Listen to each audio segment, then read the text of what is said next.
You're listening to the Educating AIDEN podcast. Learning things he should probably have already known, one conversation at a time. Here's your host, AIDEN. Hi folks, thanks for tuning in. Today I have a very special woman with me. A woman, when I see her Facebook posts, they always make me think, AIDEN, what are you doing with your life? This woman is a great volunteer. She volunteers for the Order of Malta. And the Order of Malta, if you don't know, are a voluntary ambulance service. Now, let me introduce Yvonne Donnelly. Yvonne, how you doing? I'm good. How's your day? Well, apart from the rain, it was okay. It was bucketing down today. It's terrible. Oh, terrible. Yeah. Now, Yvonne, tell us how you get started in the Order of Malta. I got started in the Order of Malta in 2014. I applied for the first aid course. And where was that at? That was in upstairs above, is it Dr. O'Donnell's doctor surgery there in Barrack Street. Right. And how did you hear about that? It was in the parish bulletin.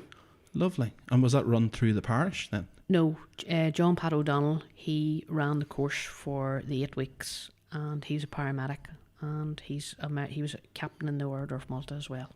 Oh, John Pat started the Order of Malta in the town, did he? He started the Order of Malta here with Sean Slater, yeah. Oh, lovely. So he did. Lovely. And what made you even think, first aid, that's something I need to learn? Well, I would always look, in the bulletin, because you would see things like in the CTS, advertise their wee groups or, courses and things that was on. And I had done the introduction to computers up there. Oh, lovely. So I looked and I seen this one for first aid and I says to Barry, that's what we're going to do. And Barry's the husband? Yes. Do you want to say hello to him? Hello, Barry. How are you? For people that don't know, Barry is the coolest man in the universe. If you do know him, you know what I'm talking about. So, you went and you've done first aid. The two of you've done it? Yeah. And what way did you find that? Was it an interesting course? Or? It was very good. Very, very good. Yes, learned a whole lot of things that you wouldn't even dreamt about. Like for somebody who's never done first aid, what's something that you didn't think would be in it? Well, even just, simple things like how you can help somebody if they're choking, or, how you could help somebody if they get burned, or, if they faint, Yes. just simply, lift their legs up, lie them down on the ground and lift their legs up in the air. And lifting the legs up makes a difference, does it? Yeah. Oh, I never knew that. Rushes the blood back down, you see. Oh, okay. Never knew that. Yeah. So, you went and you learned first aid, and who should learn first aid? Everybody should learn first aid. They should learn first aid to kids in primary school, I think. Really? Because you see, if my husband watches a lot of those accident and emergency programs, and 999, what's your emergency, and the number of kids that make phone calls saying, my mum's on the floor, my mum's dead, my dad's dead. Yes. Because they've maybe taken an epileptic seizure, or maybe they're diabetic coma. Yes. Or you have maybe taken a stroke and there's a child in the house and the child has been able to ring 999. Well, if a child's able to ring 999, I think a child's able to take in the basics of first aid. And if you show a child, even like that baby shark thing, which they rolled out there during last year. What was that? For CPR. Right. It was, doing the compressions. To the tune of the wee song? Yeah. Oh, right. And there was little children going over to they done it, in some of the shopping centres. Yes. In, you say, like around Dublin. And they put the mannequins down. And small children, toddlers, were coming over. And they were doing the breaths. And they were doing the compressions. Yes. On an adult-sized mannequin. They knew what to do because they'd seen it on television. That's amazing. Yeah. That's amazing. Yeah. So literally from toddler age, they should be learning something. Well, why not? Of If you're going to show a child how to brush his teeth properly, show it how to know your address, know how to phone on the phone. Yes. If there's an emergency, know to go next door and get a neighbour, or, whatever, or know not to talk to a stranger. So yes. Why not show them how to do a life-saving skill like CPR? Do you think that should be something that should be rolled into the schools then? Definitely. Yeah. It's something you never think of. You never think of until you need it. Well, I we find. we did one. It was for the Heart Start year. We went up to Primary Dixon, Yes. and I think we went into P5 maybe P5 P6, and the number of children who just jumped up. They were fighting over who was going to use the mannequins, and we saw that there on Casualty. That lead goes in there. That lead goes in there, and Yes. then you put those pads on like this, and then the machine talks to you and tells you what to do. And I suppose it's important for them shows to be as accurate as possible, really, for Oh yeah, they're sucking it in like wee sponges just. yeah, exactly. That's amazing. And if you don't mind me asking, what age were you when you learned first aid? When I learned first aid, that would have been 2014, and what's that, 5 years ago? 2014. Yeah, 5 years ago. 5 years ago, I was 52. So you can't be too young and you can't be too old. No, So anybody you're out never there, too old to learn a new skill, and that's good for your brain. keeps you going, Yeah. keeps you active and keeps your mind right. Yeah, exactly. And so how did you get started in the Order of Malta then? Well, in the middle of going and doing my first aid course, I was away in Africa, but when I come back, then I finished my course, and then the officer in charge, he was there. They were moving away, and John Pat O'Donnell put me forward as officer in charge. Oh, right. Very good. Yes. Very good. So that's how it was in 2015, I became officer in charge of the Coalisland unit. So that all happened very quickly. It did. And had you much experience leading up to that? Were you nervous? Well, I just thought, look, Get can't stuck in? be that hard. Aye, You know. get stuck in. So tell me this. What does the Order of Malta do? See, for people out there that see the ambulance out and they see you guys standing out at events and stuff, what do you guys actually do? Well, basically, we could be doing first aid or transferring patients, or even like today, we took a lady from the nursing home to her sister's funeral Right. because she's in a wheelchair and there's no way of getting her there. There's no other access for her to No. attend our own sister's funeral. No.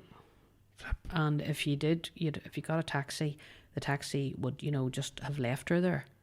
Aye. And then she wanted to go to the graveyard, so we took her to the graveyard, and because it was raining, we were able to position the ambulance that she could see the burial, but she was inside the ambulance and she was dry. But that's only one wee small area of what you guys actually do. Yeah. So, say there's an event on, how do you guys approach that?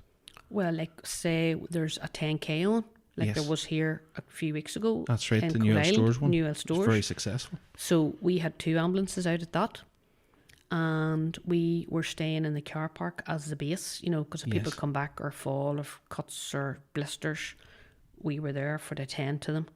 And then the other ambulance, it swooped around after everybody in the 5K and then everybody in the 10K, Right. in case anybody needed help en route.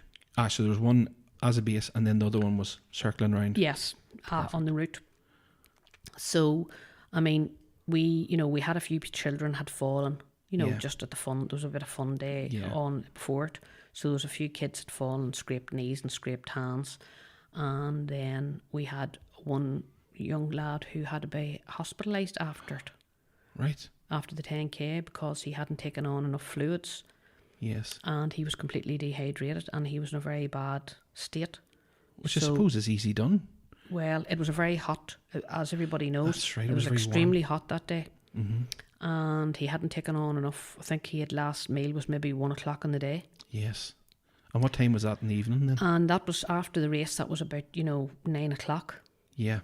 So he hadn't taken on enough liquid for his run, or he hadn't taken on enough food for fuel. Because I know if I hadn't had that long, I'd be coped. Well, so would I. And not run the 10K. I'd Exactly. be just coped. Exactly. But we took him to the hospital then, and he was kept in overnight and gave IV fluids then as a result of it.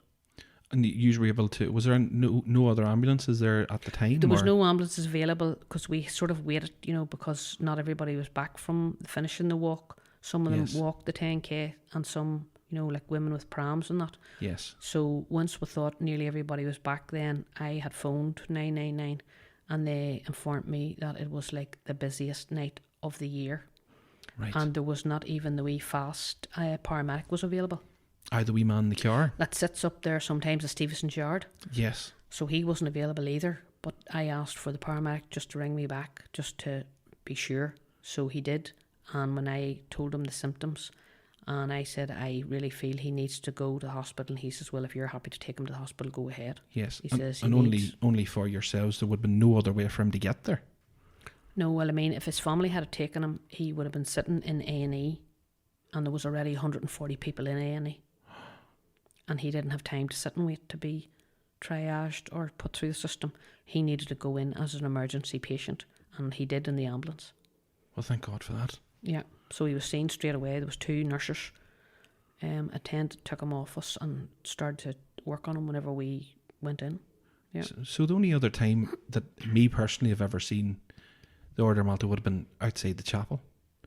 Would you guys have been taking people to mass and stuff like that then as well? We would do that out of our local nursing home. Take people to mass on a Sunday, if they're fit and they're able to go. Yeah. Yes, we do that as well. Yes. And I seen there was a Facebook post. There's a lovely lady. She left you a really nice comment there. I think it was last week. That you were down in Dublin. Oh yes, yeah.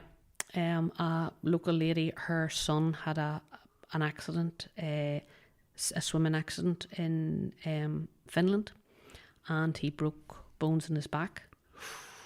Yeah. Jeez. So she went out, because she's a nurse herself, and she went out to make sure that he was okay. And yes. Whenever he was fit to travel home, then he was taken in a wheelchair, and we met him at Dublin Airport and took him onto the stretcher then and took him home. You see, because you would think, because the Order of Malta and Coalisland would only really be serving Coalisland, but you're going that far away. Oh yeah. That's crazy. Yeah. And you say you've 2 ambulances on the road? Yes. And how many volunteers would you have, say, in total down in that branch? We have about 12 volunteers at the minute. 12? Yeah. What ages would they be? Well, the oldest is 75 and the youngest would be 18. 75? Yeah. And still going? Yes. Was out with me this morning. Oh, were we at the funeral this morning? Yes. Oh, God, that's amazing. Yeah. That is amazing. Good to have the experienced head with you. If it all goes pear-shaped, you can shout. Help. Get over here. So, Yvonne, tell me this. Is 12 enough people? Well, I mean, the 12 aren't always available at the one time. Yeah. Like some weekends we have maybe 2 duties on a Saturday. Mm-hmm. Maybe, there's football duty. And or you go out to the football matches as well? Well, that would be a regional duty. We would be asked by our regional officer if we can help out, at Healy Park or at Armagh. Yes. Or maybe down in Belfast, or even as far away as in Enniskillen, or we go to Clones as well. Right, that far away? Well, once you have a certain amount of people crowded together at a football match, you have to have the proper first aid cover in place. Of course, I suppose there's so many people there that you need those facilities in place. Yeah, definitely. Because you hear so many horror stories when those things aren't there. Well, even whenever if it's a very hot day, aye, people are sitting in the sun and they're getting sunburned. They don't realise it. They're not even thinking until half time, and you can see them walking towards the ambulance to you, and you're going, "Oh my God, you're burnt. It's too late." But maybe we can give them some cream and stuff to put on it, let them sit and cool down. But people go ill prepared to things like this. It's just, I have to put my hands beggar's up. I belief. am the worst.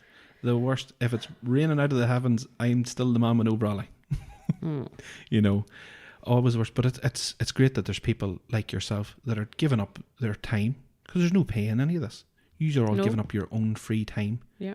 To help out in your community. True. And where does the funding come from? Who helps you guys out that way? Well, unfortunately, we aren't funded by anybody, only our local community. Really? Nothing at all? Nope. We don't get any funding. We no don't get government no government funding, and we don't get lottery funding. No. We stand alone in what we do. We do church gate collections, or I apply for a permit to do a street collection in Coalisland and at Dungannon roundabout.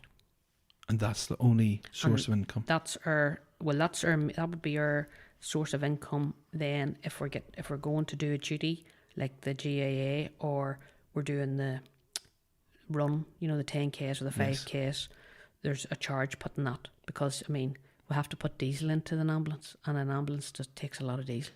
But not only that, where does ambulances come from? Insurances. Exactly. Like, what are the kind of costs that go into that?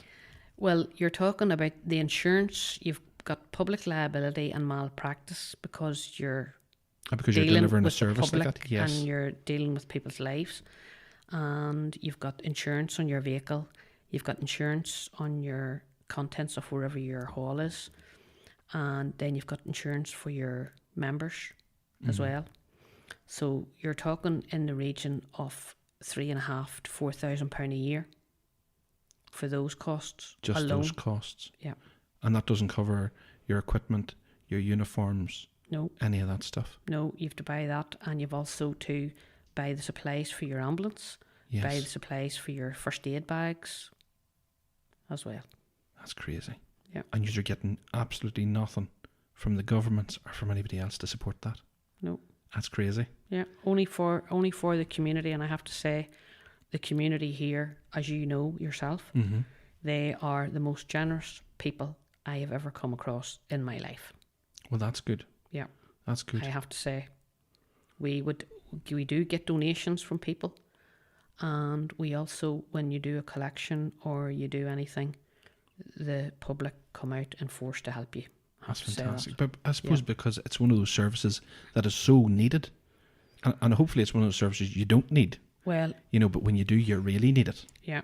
Even Even more now, because of the way the NHS is so cash strapped. Like, you can phone for an ambulance for maybe a patient in a nursing home, and if, say, they need to go for a scan and that needs to be done like this week, but there's no ambulance available until the following week. So what do you do?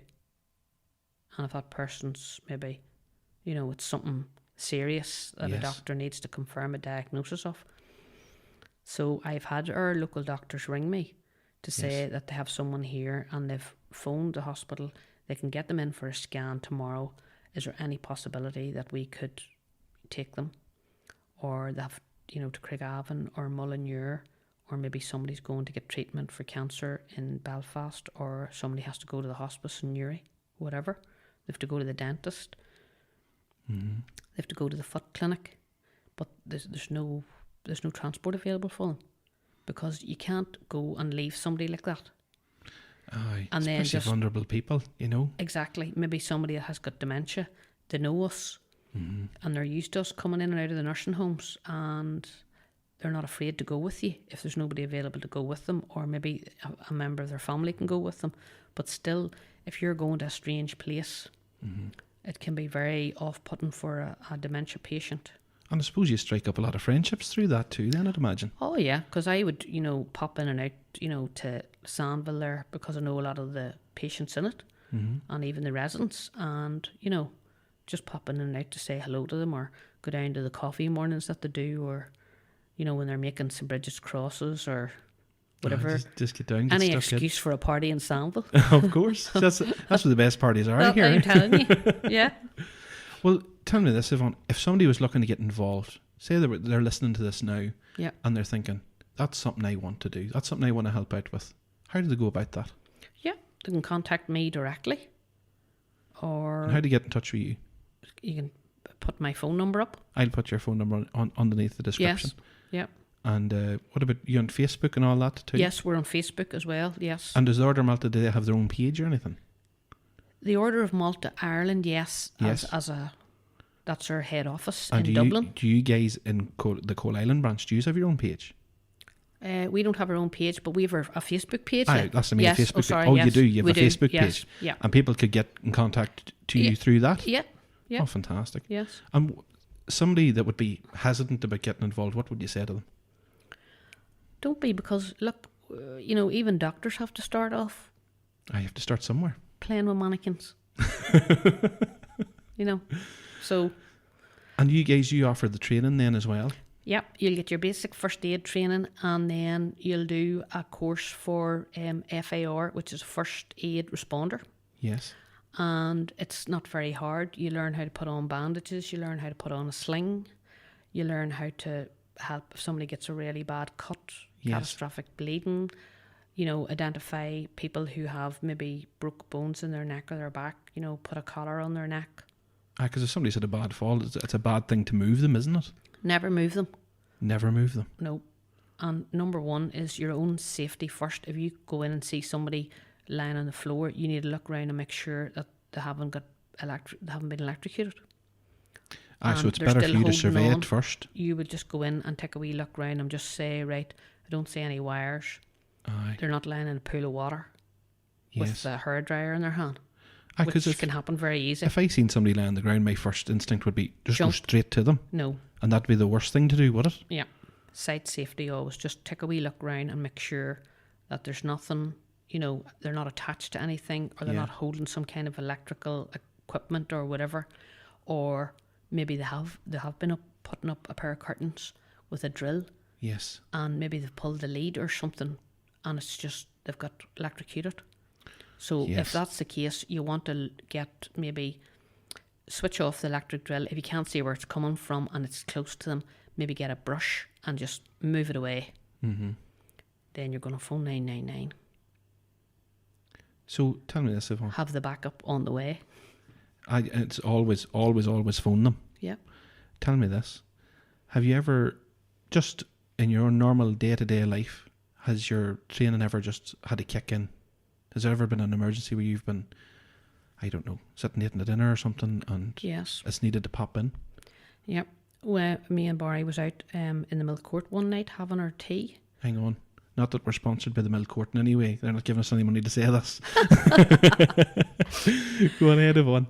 We were having our tea, and the next thing, a young lad was sitting at a table across from us with his girlfriend, and they were having their tea too. Mm-hmm. And he started to choke. And I mean, he was a big fella, but he'd say he was only about 16 or 17. Right. So nobody was moving. I And suppose everybody was in shock. Didn't know what to do, I suppose. well, or else it's that don't get involved. I suppose it's that too. Fear. To get involved. Yeah. I suppose that would be in a lot of people too in a situation like that. Well, yeah, not you know, knowing what to yeah. do. But so I got up and I ran over to him, and we got him outside, Mm-hmm. and then I just did the Heimlich maneuver on, Mm-hmm. where you put your fist inside your hand and underneath the person's sort of rib cage, Yes. here in the middle, and you go up and in, and the next thing, this big piece of steak flew out of his mouth. And only for that? What would the outcome have been? Well, he was choking, his airway was blocked, and he was starting to sort of go a bit blue around his mouth. So that means he wasn't getting any oxygen. So The outcome just would have been catastrophic then. Well, he would have, when his heart would have stopped, because he wasn't getting any oxygen, and he would have been, had maybe brain damage because there was no oxygenated blood flowing around your body. And how quickly can that happen? How fast does somebody need to act when something like that does happen? Well, the international sign for choking, it's nothing smart. It's, you'll see somebody coming at you and they're grabbing their throat, Mm-hmm.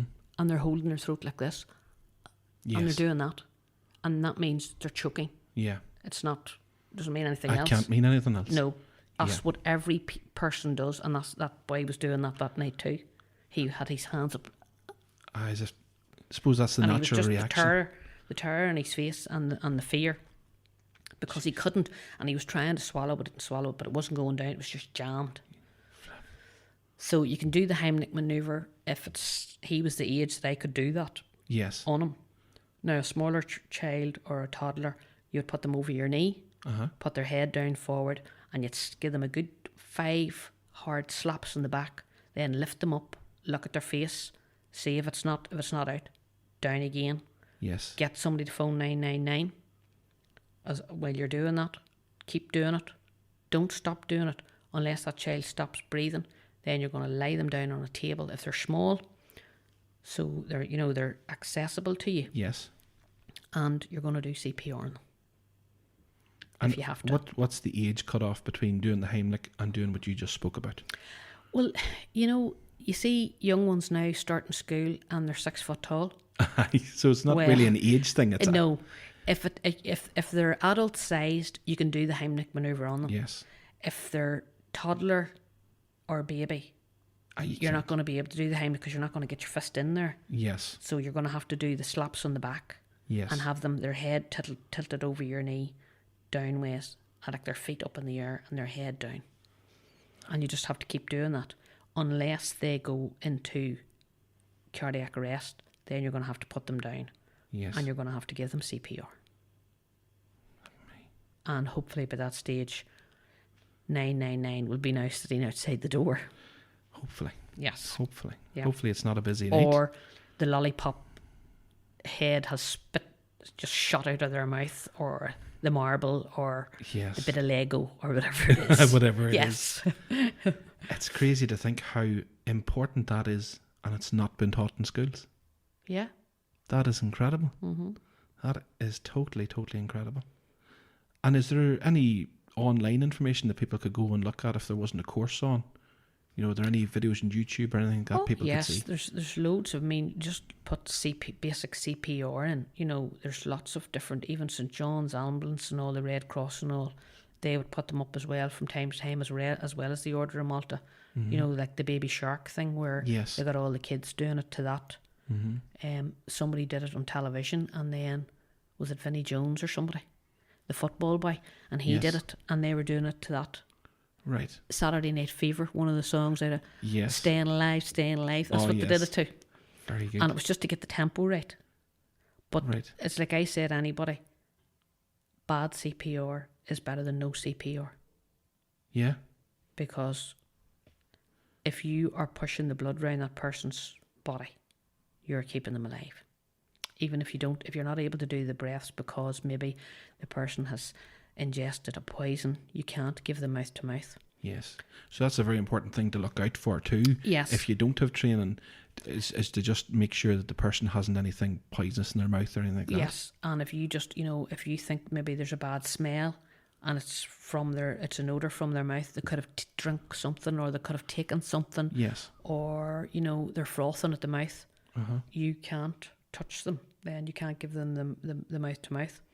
But if you do the CPR, if you do the compressions, you can still do that, and keep doing that until shout for somebody to do 999 that this person they've either taken poison, or they're choking, or they've taken a heart attack, or whatever. Advise that on to the 999 call, and then get down, start your compressions immediately, keep going. Don't stop whenever the paramedics come in. Oh, you don't stop? You just keep going? Keep going, because Right. they're going to set up all their machines, and they're going to be sticking on heart monitors and ECG and all that kind of stuff, and maybe putting in lines into the person's arm to give them drugs. So just you keep going, and they'll tell you when to stand clear. They'll say, look, thanks very much for your help. Now go you and sit and have a wee rest, and we'll take over. They can put a bag valve onto that person's mouth, and they'll actually breathe for them with a big bag, and they just squeeze it in and out. It's like the shape of a rugby ball. I've seen them on Sometimes you TV see it on before. television. Yes. It was over the person's mouth and nose, and then they can just breathe, do it for them, and then they can watch the monitors, and if they need to give them the defib, they can do that. That's amazing. And you're saying that bad CPR is better than no CPR at all? Well, yeah. So even if you didn't have training and you seen somebody in an emergency, Yep. just give it a try?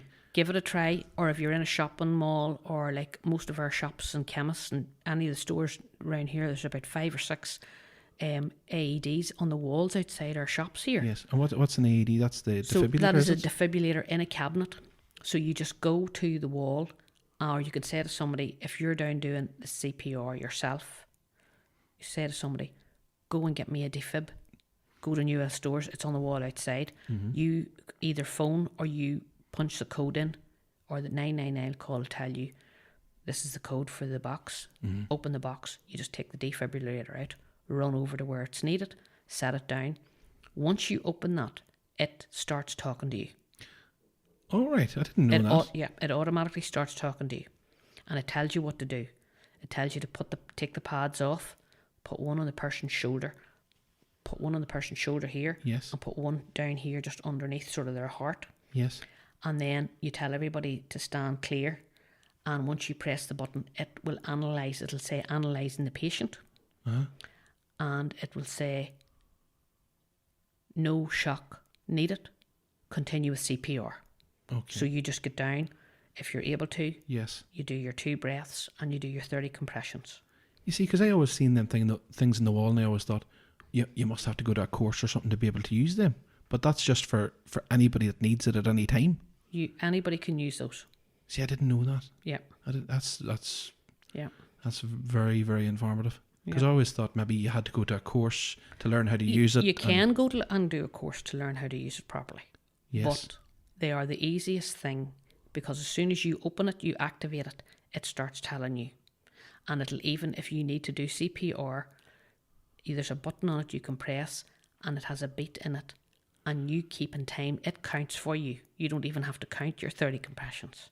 Because you know the way you're maybe counting and you're panicking and you're saying to Yes. somebody, have you phoned 999? Where are they? Phone them again. And you're then maybe going, lost in count. Oh, did I do 5 or 6 or 7? And Yes. it has a beep in it, and it will keep you in time, and then it'll tell you to breathe. Well, how many compressions should you be doing? 30. 30 at a time, and then do you stop for a while? 2 breaths. No. Do your 30, Uh-huh. then do your 2 breaths, Mm-hmm. then start doing your 30 again. Right, so 30 is the number. 30 and 2. 30. Yeah. Always remember 30. Yeah. That's good to know. Because it's something I've never had to look into, thank God. Yeah. But it's one of those things, when you need it, you really, really need it. Yeah, you do. You know? Yeah. And the defibrillator, I really thought you had to have trained or whatever, but that tells you everything to do. They're so simple. They are so simple. It's unbelievable. That's amazing, because there's a lot of people, I'm sure, like myself, was thinking, yeah, you it's need really to phone hard. you need to phone somebody that knows what they're doing, and then they'll have to come out, and I suppose And that use stage it could be too late. Exactly. You just go straight to it, phone 999, Yeah. or whoever has the code, and you get the code and go and use it. Yeah, it shows you a picture of where to put the pads onto the person, Mm-hmm. one on their shoulder and one underneath their chest. And it tells you exactly how to put them on, peel the covers off them, Mm-hmm. place them on, rub them down hard, and then let it analyse the patient. And if the patient needs a shock, it'll say, shock needed. Keep everybody clear. So you just move back from the You don't patient. touch the person then at all. Don't touch the person while they're getting the shock. And maybe the shock is enough to get their heart started again. And if they start choking or, getting sick, Yes. turn them over and put them on the recovery position. 999 has been called. They're on their way. So Yes. you've done, that's how easy it is to save somebody's life. That's It's incredible. just acting fast, Yeah. And especially now that there is so many defibrillators around the countryside. Yes. It used to be they were just maybe, in all the football clubs. Mm-hmm. And like everybody's football club isn't open every day. Very true. Very true. So now they're in most of the shops, Mm-hmm. or large shops, like supermarkets and that. Most chemists have them as well. Aye. Well, unfortunately, there you see people's bloody vandalising them now. Exactly. And I think people just don't understand how much they are actually needed. Yeah. Well, especially in outlying places, like you see maybe the one down at, was it Kinnigo Marina down at Oxford Island? Right. They pulled it and threw it into the water. And you'd have to drive over as if you're going into, is it Lurgan? Mm-hmm. To the shopping centre, the supermarket over there. Yes, to the next petrol nearest one. station, to get the next nearest one. Because I don't know, I'm not aware of another one down there. That's quite an isolated place. Mm-hmm. If there's nobody there at night. If you're maybe just out walking your dog and you find somebody. You can't. It's not like you can run to it. No. Because by the time you get back, Forget about it. It's over. It's too late. it's crazy. Yeah. But But I think that's if kids are learned also that how important these things are and what they're in used primary school. for. Yes. Yeah. That's crazy. You'd think there'd be some kind of outreach project that was funded by the government even to go and do that. To go and teach children these things. Well, you see, everywhere's so cash strapped now. Very true. Very true. But there has to be a way. There has to be a way, I think. Because I'm sure there's things with money being spent on things that shouldn't really be being spent on. Well, exactly. That could go into saving people's lives, because that's, when you break it down, that's what that is. Yeah. And that's essentially what you're out there doing too. Well, you're taught the skills, so you're confident in going out and doing it. You mightn't be, the person who's just met somebody or is coming into maybe Sainsbury's and somebody falls down when you're walking into Sainsbury's. And you're thinking, oh my God, what am I going to do? Well, go over and see what you can do. Yeah. And there's loads of people in Sainsbury, so you shout, have you got a defib? Somebody ring 999. Stay beside the person, Yes. So maybe it's just they haven't had their insulin, or maybe they haven't eaten anything. Could be just something as simple as that. Yeah. And if you find that out, maybe they're wearing one of the wee bracelets or the wee things around their neck to say, I'm diabetic, or I can't have, if they're allergic to wasps things, or maybe they've got stung. You don't know. Yes. So, you need to get their EpiPen out and just bang it into their thigh. It's as simple as that. So your advice would be don't stop, just go. Go. Yep. Even if you're only going to shout to get help, Yep. just always go. Because if it happens in Dungan, you're so much nearer to the ambulance there. Yeah. And the paramedics are always in Dungan. So you have a better chance, of somebody coming out. And if it's a stroke or anything like that, if you get that clot busting drug, well, That's the difference between life and death. yeah, or you're severely paralysed for the rest of your life because somebody was afraid, Yeah. or they didn't know what to do and stood back and said, no, I'm not getting involved because I don't know what to do. Because I think people be afraid of just doing the wrong thing. Well, that's it. At that stage, you can't do anything wrong. If you're going over to say, I need somebody to ring 999 and have you got a defib? Aye. 'Cause all you're doing is make the phone call, I Yeah. suppose. Yep. And that phone call is the difference between somebody living and dying or being... And probably in Sainsbury's they have a first aid appointed person anyway. Most places like that do. And they probably have the skills to know it's a stroke, it's a heart attack, they're anaphylactic or whatever, Yes. So shout. Just It's shout. like anything. Just get out shout out, help. We need an ambulance. Is there a doctor here? Whatever. But you're better doing something than doing nothing. there. Yeah. It's the same as the CPR. Bad CPR is better than no CPR. Yeah, definitely. Definitely. It's incredible. It just boggles my mind that this hasn't been taught. And that, I know. and especially in a civilization like our own, it's not like, we're not like you're going out to Zambia, Yeah. Where people really don't have anything. No. You'd maybe expect that there, but here you would expect people to at least be taught basic first aid. Yeah. Because I'm 31 and I've never been taught it. Thankfully, I've never had to need it, Yes. but I've never been taught it. If I did need it, I don't know it. Exactly. Like, all I know now is what you have told me, Yeah. and I'm sure that's only scratching the surface of all the things that you should know. Like, for example, you were saying there, if somebody gets burnt, Yeah. what do you do in a situation like that? Well, it depends on the burn. If it's like a cup of water or a kettle of water spilled over, a saucepan spilled over someone, if it's their arm or their leg, well, you can easily take them to the bathroom, and run water on it and Just cool it down. Cold water. It's just like burn your finger, Aye. hold your finger underneath the cold tap for 10 minutes. Yeah. And they mean that 10 minutes. I know it's terrible. Aye. And it's really, really cold. And it's Yes. really, really painful. But it really, really helps. Yes. That Yes. simple thing. Or if it's a big area of their body, wet towels and put the towels over them to cool it down. 999 again. Tell them that it's a water burn, it's a fire burn, it's an acid burn, it's a concrete burn, it's whatever kind of burn. Right. There's not just fire burns or water burns. Yes. There's lots of corrosive things out there. People are using stuff to clean their patios and that burns you. Yeah. People are using stuff to clean their oven. If you don't wear the rubber gloves, I suppose all the it chemicals burns in you. it. Yeah. That's incredible. So yes, you want to cool it down.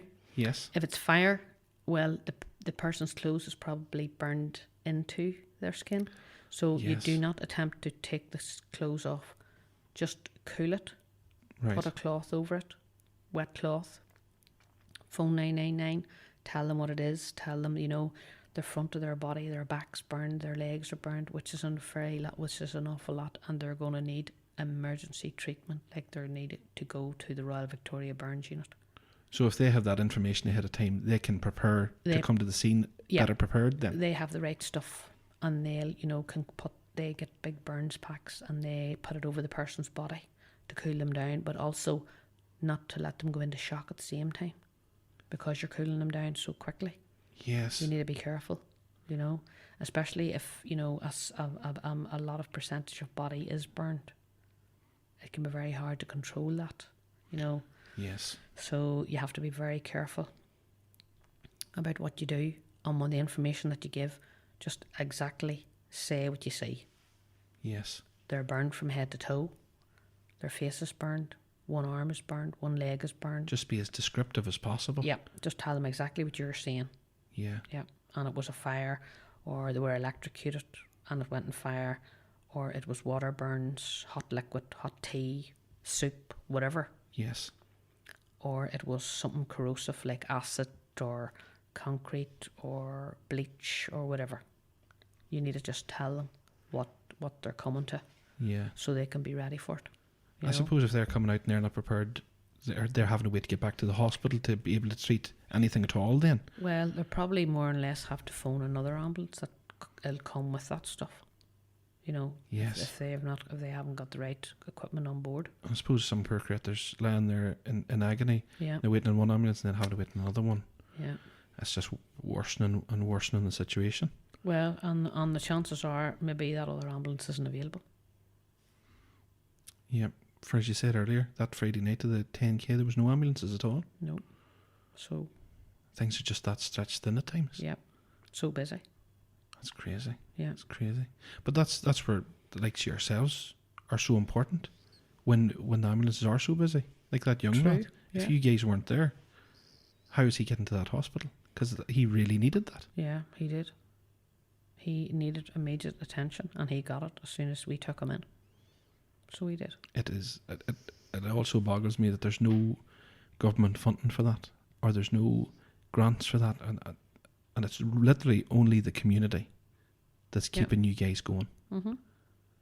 So it's imperative that the community keeps it going. I think. Yes. And I think people need to keep that in mind the next time they are donating. Maybe, if you can't afford to give a wee bit more, to give a wee bit more, because it's such an integral service for the community. And I think a lot of people don't understand the wide range of things you guys actually provide. Well, I suppose we do, out of all the units probably in the north of Ireland, we do the most community work. We do the most community-based work. And how many units would there be in the north? There's ourselves, Armagh, Newry, Strabane, Omagh, Derry, Downpatrick and Ballymena. And So that's not a lot. 8.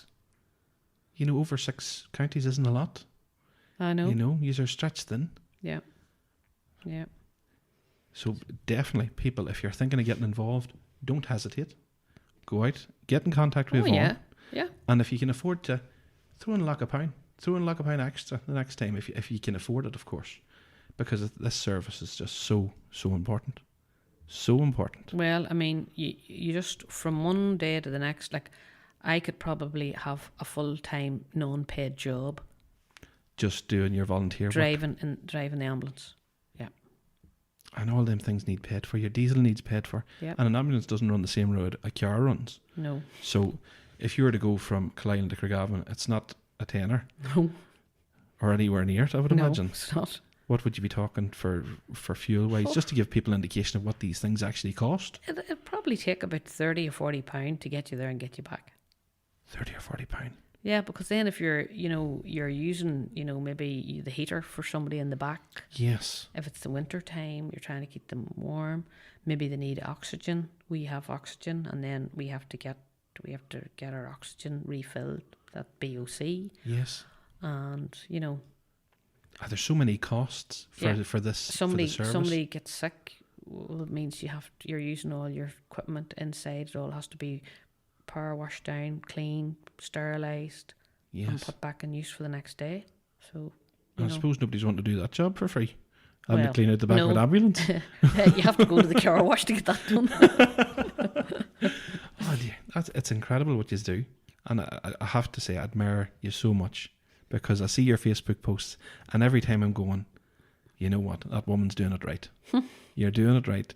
And then not on top of that, when you're flying out to Zambia on Wednesday, is that right? Yes. And what do you do out there? I have a group, Friends of Zambia, and I started last year. Went out. I had been going out since 2014 also.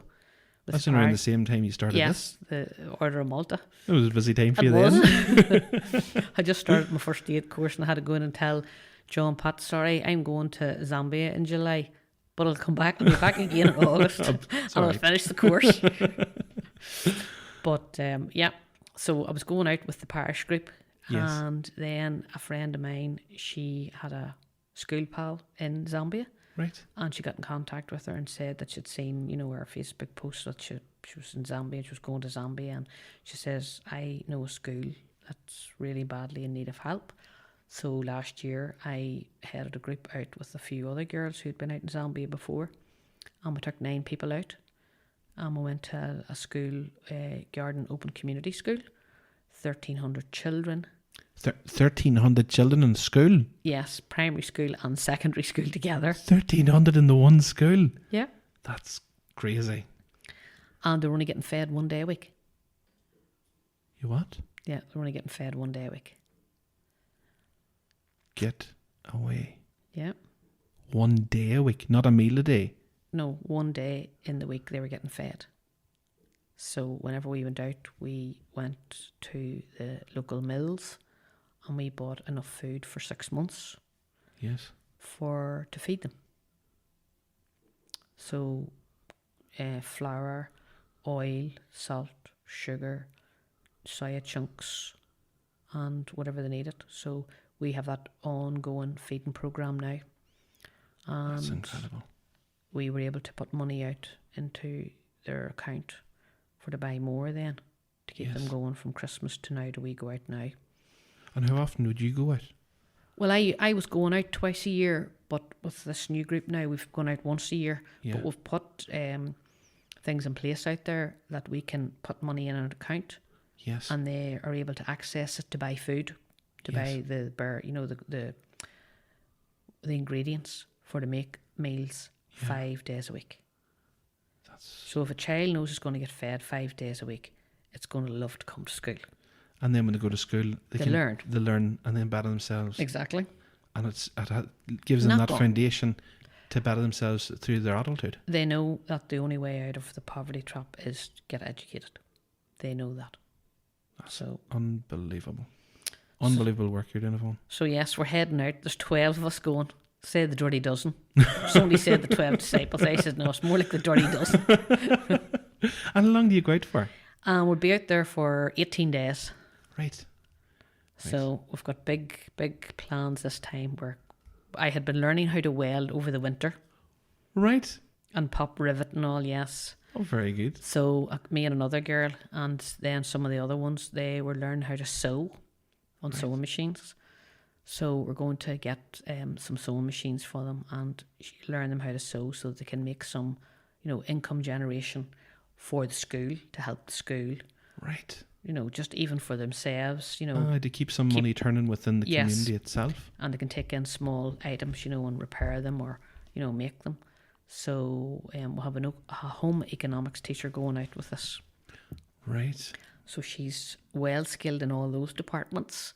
And she's going to she's got a wee packs made up, sewing packs for everybody.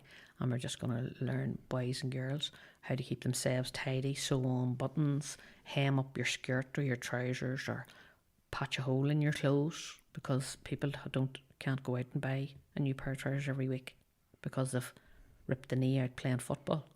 And we do know how you boys like to play football and skid all over the ground. No, we'll not have any sexism now, Yvonne. Girls can play football too. Well, they do, yes. Yes. So, Yvonne, thank you so much for giving up your time. Not at all. And thank you so much for the work you do. But before you go, we have a wee tradition on the podcast. Okay. And we ask these 10 questions. I don't know if you've ever heard of Inside the Actors Studio, if you ever watched it. It was on years ago. Well, what essentially it is, it's like an actor's school, but like famous actors, you know, like Robert De Niro and all would Yes. come into the school, and they'd sit in this big auditorium and be interviewed. Oh, So very good. at the very end of that, they asked these 10 questions. Right. And the same 10 questions for everybody. So I'm going to do the same thing for everyone that comes in Okay. and talks to me. Right. Right. So we'll start off. What is your favourite word? Oh my God. That's actually 3 words. 3 words. OMG. OMG. Just condense it down. Yep. And then what would your least favourite word be? Somebody just continually saying through every line, like, But that's terrible for around here. like. In this local area, Yes. you talk to anybody in the state, and you know what I mean? Like, You mean like? You know what I mean? Like, I and went up there last night, like. it's And you know what happened, like? it's I'm like going, it's like the full stop at the end of the sentence is replaced with like. yes. That's what it is. You know what I mean? Like, And if somebody's talking to you, that's all you can hear. Like. It's unbelievable. oh, you think it's Facebook? All the likes. Stop it. Right. Question number 3. What turns you on creatively, spiritually, or emotionally? Has to be music. Music. Oh yeah. You're a big lover of music. Love music. Who's your favourite singer? Now, Everybody. I'll not make you be biased here. You don't have to say me. Who's your favourite? Well, I do like you because I had you at my 50th no, birthday party. Stop it. Stop Singing, it. hadn't I? You're going to make me blush. You know. If you're David Bowie. David Bowie. Love him. Ah. I would never have pegged you for David Bowie fan. Oh yeah. Brian Ferry. You like Led your, Zeppelin. You like your rock and roll then? Yeah. Class. Fleetwood Mac. Oh, you have really good taste. Yeah. Well, tell me this. The next question is, what's the opposite of that? What turns you off? Any pet peeves? Rain. Rain. Of all the days too. Rain. This is Friday the 19th of July, and if you're in the local area, you'll know it is absolutely hammering it down. Yeah. When we were starting the podcast, there was a big rattle of thunder. We had to wait 5 That's minutes to right. start. Oh, brilliant. Right. The next question, now this can be a tricky one. What's your favourite curse word? Has to be fuck. That's- It just comes out of me. does the job, doesn't Yeah. it? Just Now, I was reading an article there a few weeks back, and the article said you can improve any curse word by putting the word nugget after it. Think You about are that. joking. Think about that. See, the next time one pops out of you, just put nugget at the end, just to see. It'll put a smile on your face anyway. oh well. So, what noise do you love? Thunder and lightning. Love it. And then you got it this evening. I did. And- Maybe that was a sign. The start of this. You never know. Thunder and lightning. I don't think it's gone that bad. No. Now tell me this, Yvonne. The opposite of that would be, what noise do you hate? Noise I would hate would be the grinding of teeth or nails on a blackboard. Grind the teeth, especially when, I don't know if you've ever slept beside somebody and they're doing it in the middle of the No, night. it's bad enough sleeping beside somebody who snores. Now, Barry, I apologise before we go any further here. I can only assume you're talking about the big man himself. Yes, then he gets an elbow in the ribs. The poor creature. I know my poor wife suffers as well. I even have the children come down to me and saying, Daddy, you know, last night I could hear you snoring. Oh dear.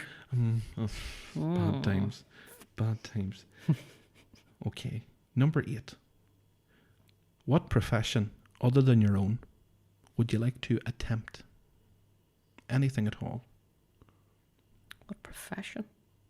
I would really have loved to have been a nurse. Yeah. But a nurse, you know, that doesn't sit doing paperwork all day. Somebody's on their feet and active. Doing practical things, you know, in the hospital. Yes. You know, with the patients. But not paperwork, because paperwork. I'm no Paperwork's good. just one of them things that just it sucks the soul out of you. I know, but if you were able to do it, if you had the brains to do it, I would have the practical skills, but I wouldn't have the brain to do that theory stuff. No, I don't think now. No. I definitely think you would. Number 9. What profession would you not like to do? What profession would I not like to do?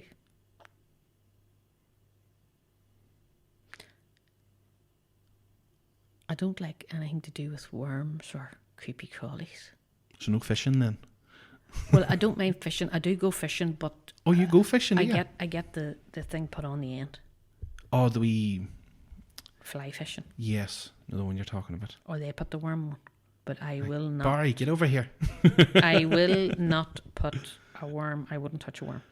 So nothing with creepy Ugh. crawlies? No. So you don't watch that I'm a Celebrity or anything like that, do you? When they're eating Oh, no, I don't watch any of that reality TV garbage. some rubbish out there. No. Some people are spoiling their poor brains with that rubbish. Oh, no. dear.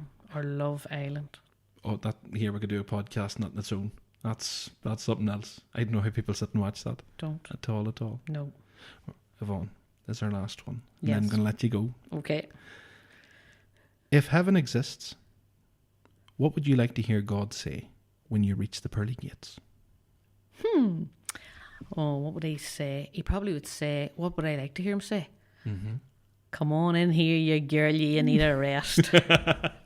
Yvonne, thank you so much for coming. And before we go, anybody that wants to get involved in Order Malta, don't hesitate at all. Yvonne is their arms wide open. Yeah. Any volunteer at all.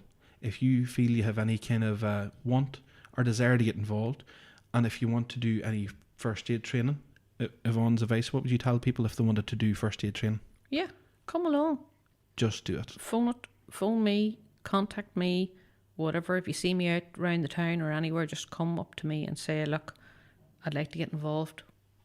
That's it. Fantastic. That's all you have to do. Well, Yvonne, thanks so much. I have learned so much, even just sitting talking to you, and definitely next time there's a course on, I'll be the first man at the door. That's it. You're the first enrollee. I'll be there. Okay. Well, thank you so much for coming to see Not us. at all. And folks, thanks so much for listening and watching, and we'll see you next time. See ya. Bye. You've been listening to Educating AIDEN. Educating AIDEN. But the conversation doesn't stop here. If you have any questions or just want to find out about upcoming episodes, then follow Educating AIDEN on Facebook, Instagram, and Twitter. Like and subscribe on YouTube, and hit that notification bell. Thanks for listening.